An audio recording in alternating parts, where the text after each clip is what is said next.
So this video is all about how to sit to the trot, okay? Now what we've got to think about with this is, this is Douglas. He's a lovely, smooth moving, even strided horse. So I know not everybody's horse is as well schooled or well behaved. But anyway, this is going to give you some pointers as to how to absorb the movement.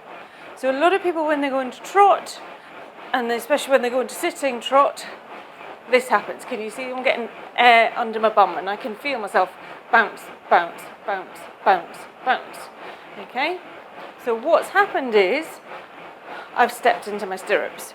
Okay?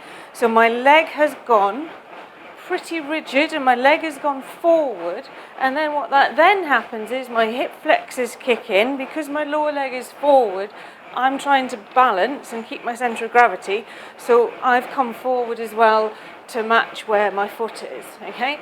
So what that does is it just makes you bounce, and then you lose your balance, and then the horse gets all upset because you're banging on his back.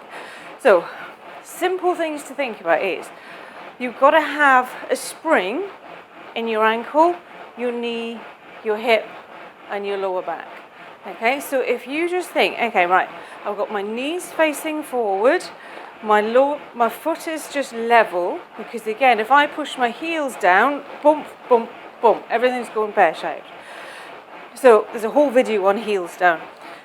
So think about foot nice and level, spring in the ankle, spring in the knee, spring in the hip, okay? That starts to allow the horse's trot to come through your joints. Now, the other thing that you've got to watch is your ass, because if I tense my bum, again, can you see how I start to tense and start to bounce a little bit, yeah? And then everything else kicks in. So, relax my bum. And what I'm thinking of is a kind of forward move, but kind of that, under and forward. So not kind of forward with the tummy, that. Oh God, that hurts my back. It is more relaxed, and you almost feel your seat bone slightly coming forward. And that's because you're relaxing in your bum and relaxing in your lower back to allow that movement to come through. Does that make sense? If I move my arm, can you see? Okay, so that's coming through. If I just put them into a bigger trot. Come on, Douglas, there we go. So can you see now, it's a bit more of a, to be horrible, but it's a bit of a kind of pelvic thrust, but you're not pushing. You're relaxing and allowing that movement to happen rather than pushing it. Any force, if I started doing that, can you see I've gone completely lost the flow of the movement?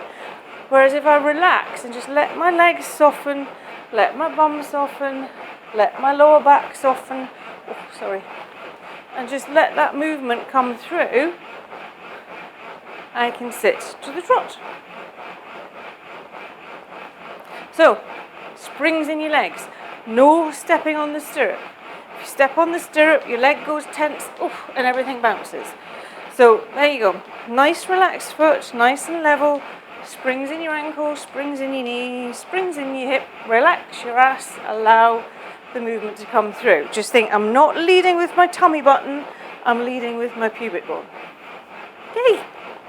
Stop, you wild beast.